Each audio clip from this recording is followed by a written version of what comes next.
கெட்டு போறவங்க எப்படி இருக்கும்? இன்னும் ஏன் வேத வசனம் வாழ்க்கை நிறைவேறல, வேத வசனத்தை என்னால் படிக்க முடியல, வேத வசனத்தின்படி என்னால் வாழ முடியவில்லை, வேத வசனத்தின்படி என் குடும்பத்தை நடத்த முடியவில்லை என்றால் இந்த வேத வசனம் எனக்கு எப்படி இருக்குது? வேத வசனம் எனக்கு எப்படி இருக்குது? ஏன்னா இது பைபிள்னா கண்ணுக்கு தெரியாத ஒரு பொருளா வீட்டில் இருக்குது. இது எப்படி நான் கண்ணுக்கு தெரியும்? ஞாயிற்றுக்கிழமை காலையில சர்ச்சை கிளம்பதான் எனக்கு தெரியும். இது மறைபொருளா வீட்டுக்குள்ள இருக்குது. ஆனா எப்படி இருக்குது சொல்லுங்க? இது யாருக்கு இது மறைபொருளா இந்த பைபிள் வேதத்தில் இருக்குது? கொஞ்சம் சிந்திக்கணும். காலையில் கொஞ்சம் உணர்வு கொஞ்சம் சிந்திக்கணும்.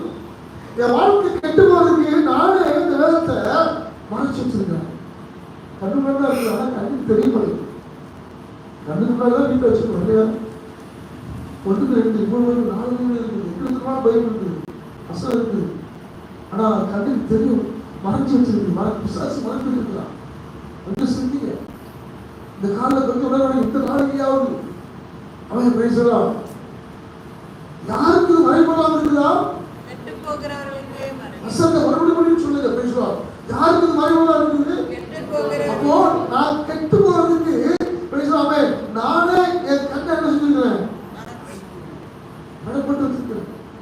கொஞ்சம் உணர்வுகள், கொஞ்சம் தேவனுடைய கற்பனை கொஞ்சம் கவனித்து பாருங்கள்.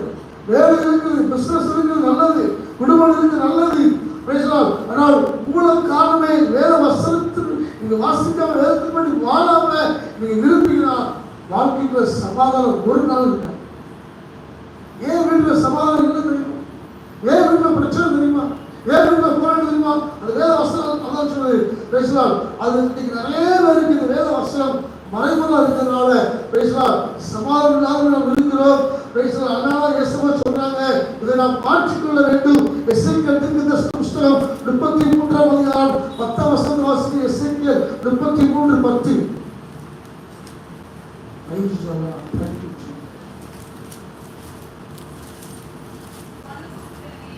மனுபுத்திரனே,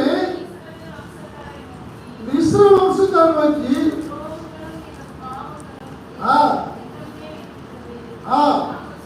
நாங்கள் சோர்ந்து போகிறோம்.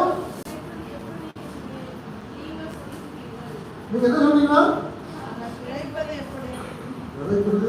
பழைக்கிறதே பெரிய விஷயமா இருக்கு. நாங்க என்ன செய்யறோம்?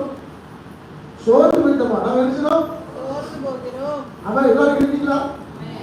அவன் வேத வசனங்களை கவனமா கேட்பீங்களா? அவன் சொன்னாங்க, நாங்கள் பிழைப்பது எப்படி? கர்த்தராகிய ஆண்டவர் உரைக்கிறது என்னவென்றால், மரணத்தை விரும்பாமல் அவன் நீங்க சொல்றீங்க பிழைக்கிறது எப்படியா? பிழைக்கிறது காரணம் நினைக்கிறான். செத்து போலாம், மனுஷன்லாம் அவன் பேசுறான். புலம்பாதீங்க. கர்த்தர் உங்களுடைய மரணத்தை விரும்பவில்லை. நீங்க நல்லா தெரிஞ்சுக்கோங்க. வேற வசனம் பாருங்க. கர்த்தரை ஆண்டவர் என்னவென்றால், நான்